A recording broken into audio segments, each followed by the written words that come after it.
I'm Joshua Bardwell, and you're going to learn something today.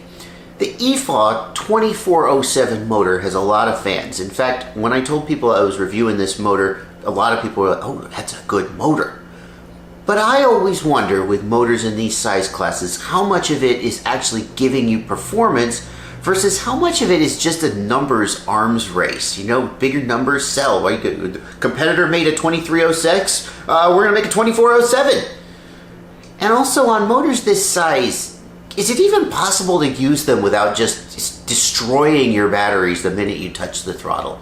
Well, I've got a test I've come up with today that I think is going to really highlight the way that a motor like the EFAW 2407 flies compared to a smaller motor.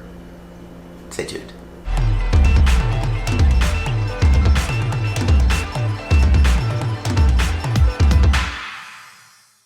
Here's the test that I've come up with to try and highlight how the EFAW 2407 performs compared to like a more reasonable motor like the T-Motor Air, okay? And here's why I picked the T-Motor Air. The Holybro Kopis, it's a bind and fly or plug and fly quadcopter from Holybro. And I really like how it flies. But it comes with these little T-Motor Air motors, Air40s.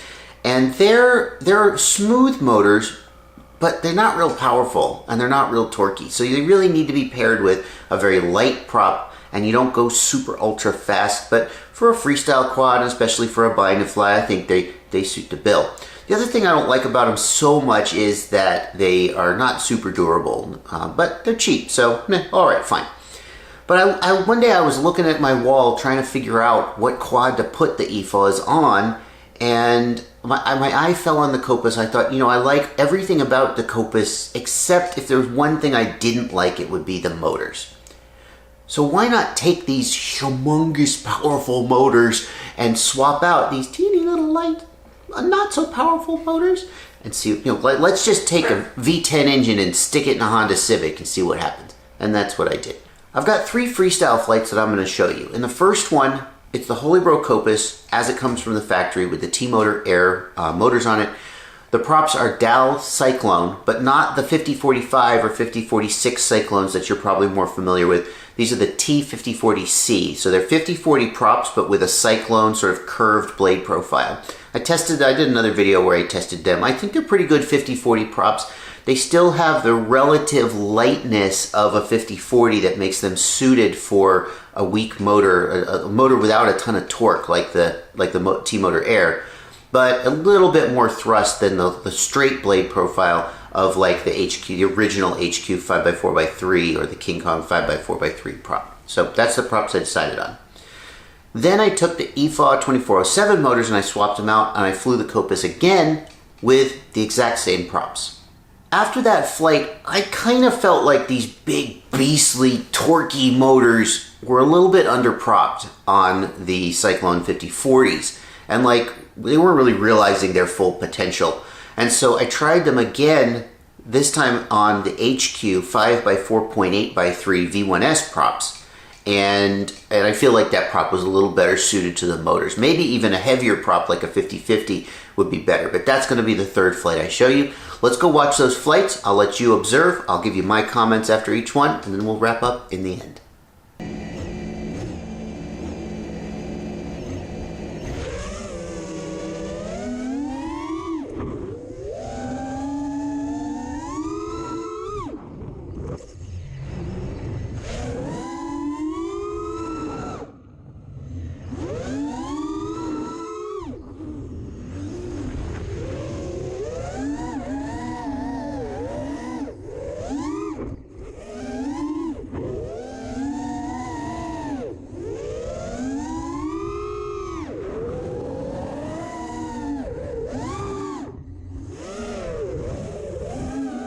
My impression of this combo is as positive as it ever was when I first reviewed the Holybro Kopis, and I've got a couple other freestyle flights in my review video of that. I'll put a link in the video description if you want to check that out.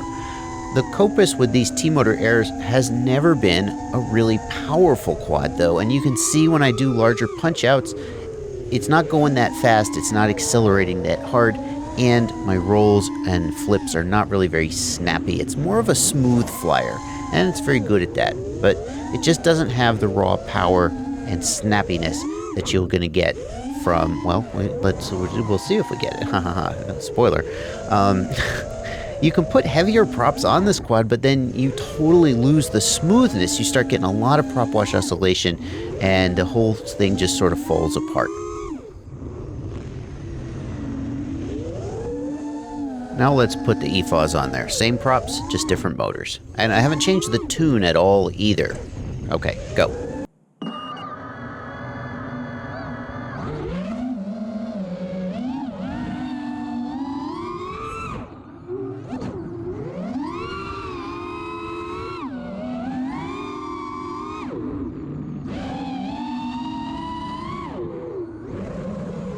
Well, the difference is pretty obvious. I mean, yeah.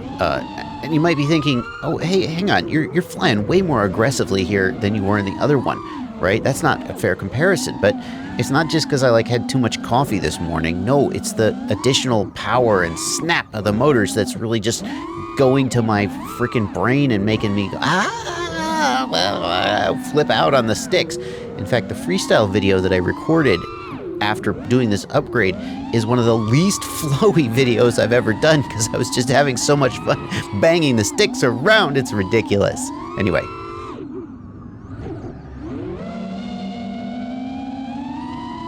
Now have a look at what happens when you put a heavier prop on these bigger motors. I think it's really interesting. Well, see for yourself.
Okay then, let's wrap up with some conclusions. First conclusion, not real controversial. The EFAW 2407s outperformed in basically every way. Speed, thrust, torque. I mean, I didn't have them on a bench stand, but I think it's pretty obvious from the way the quadcopter flew that they outperformed the T-motors in every way. And that's not controversial. They're much bigger motors. They're way more expensive, like $28 compared to almost twice the price, $14 for the T-Motor Airs. They damn well better have outperformed them. One of the things that I thought was really interesting was how actually there wasn't as much of a performance difference on the 5040C props. You can see some performance difference, like the quad is moving faster, and it also has more instantaneous response to the thrust. There was a time when the quadcopter was coming sort of out of a move and was losing altitude, and I was a little bit slow to respond, and the quad was going to hit the ground. And I jammed the throttle to try and save it, because that, if you're going to hit the ground, what do? You go full throttle, right? At least when you hit the ground, you destroy the whole thing will explode. And instead of hitting the ground, it just went, okay, and just started climbing. And that responsiveness, you may have noticed a real difference in my flight style. Like I had a much more sort of wild and aggressive flight style. Some actually find it to be lacking in flow and totally off the Tasmanian devil. Yeah, and that's because of the way that the motors felt. They were so responsive, it just really made me want to bang the sticks. And I assume that if I got used to the motors, I would kind of rein that in a little bit. So they were much more responsive, but actually not like a night and day difference in how it looked on the 5040C props. And it wasn't until I put the 5048 5x4.8 HQ V1S props on there that I feel like the quad really opened up. And I'll tell you, I didn't notice, normally you put heavier props on a motor and you notice some difference in the tuning. You notice you get a little bit more bounce back on flips and rolls, but you get more power in the straights. But when I put the heavier props on these motors, the only difference in the tune that I noticed, and you might have noticed this too, was there was a little bit more Propwash oscillation, a little bit of oscillation at high throttle in the turns. And that's P-term oscillation because we put more aggressive props on, and in general you would have to reduce the P gains a little bit to fix that, and I didn't retune in response to that. So that's easy to tune out, but we didn't really see the motor struggling with these heavier props, and basically we got more performance out of the heavier props with almost no trade-off. In fact, they certainly pulled more amps, but even the amp draw on these motors was pretty reasonable. On full throttle punch-outs, we're hitting about 120 to 125 amps. That is calibrated, by the way, calibrated it based on the discharge and charge it back in from the battery charger. And I have a video about how to calibrate your current sensor using your battery charger instead of having to get an amp meter out and spin the props on the bench. So I'll put a link to that in the upper right if you need to. How does this camera do it? Is it upper right there or there? Well, anyway, I'll put a link in the upper right. So yeah, 125 amps, that's really pretty reasonable. Honestly, I've seen other motors, smaller motors even, try to pull a lot more amps than that. I've seen spikes into the 160s on some motors, not for very long because the battery goes, screw you, and dies. Probably shouldn't flip off the camera. I also would like to say that these motors were pretty durable. I mean, I've only got 15 or 20 packs on them, but they did include some crashes. One of my favorite crashes, I nicked a fence post with the left front arm and was worried I had destroyed the motor. But after all of these crashing, they showed no signs of degradation, which is saying something, because there definitely are motors out there that are smooth from the factory, but then after only 10 or 15 packs of crashing, you start to hear some grumbliness in the bearings or get a deformed bell. So it seems like for the bigger motors, you're not doing too bad in terms of durability. In conclusion then, what can we say about this motor? If you watch my recent interview with Ryan Harrell from miniquadtestbench.com, he talks about how we should be thinking about motors in terms of their weight, because ultimately, if you had a 2809 motor that weighed 25 grams, hey, who cares how big it is, right? How much it weighs is really what matters, and how much performance it's giving you in exchange for the weight. And also how much power it's going to draw from the battery. If you had a motor that drew 80 amps at full throttle, made 1,600 grams of thrust, and weighed 25 grams, who gives a damn how big it is? That's a great freaking motor, right? So when we look at a motor like the EFAW 2407, you really can't let the 2407 drive your opinion of it. You got to look at other things. And the days when manufacturers would build, when we first started seeing like 2306, some of these, there was a ceiling for a while. 2205, 2206 were kind of the biggest motors people were making. And then we started to see 2306 motors coming on the market. And now it just seems like the ceiling has been broken and manufacturers just seeing how big of a motor makes sense to make. And if you look at something like the Emax 2306 2700 kV motor, that was the first 2306 motor I tested, and I think Emax just dialed that one in way too hot. It was way too amp hungry and just killed the battery with sag the minute you touched the throttle. I didn't really like it. But manufacturers, they're tailoring these motors now with very specific design goals. So they'll use slightly weaker magnets. They'll do other things to bring the amp draw into balance and to create a balance of weight, size, amp draw, and thrust. And the EFAW really actually seems to do a good job with that balance, despite the fact that it's a bigger motor. In fact, there are some smaller motors in the 2306 and even 2206 size class that will hit higher thrust numbers and higher amp numbers. But because they're smaller motors, they may be running at lower efficiency or less torque to get there. And I really like the way the EFAW flies. These are not battery killers. They have great response. They're reasonably durable. And at 36 grams, they're a little heavy, but frankly, the Foxier Datura, let me just make sure I got my numbers right.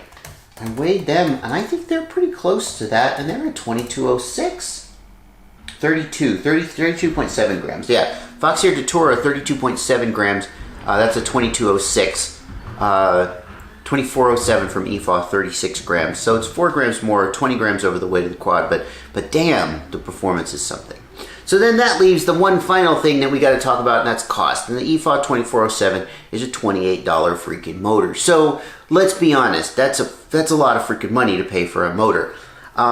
It's definitely in premium price range. I mean, you can find a few motors out there that are more expensive, getting into the $30 or even $35 price range, but most of us are not going to spend that much on a motor.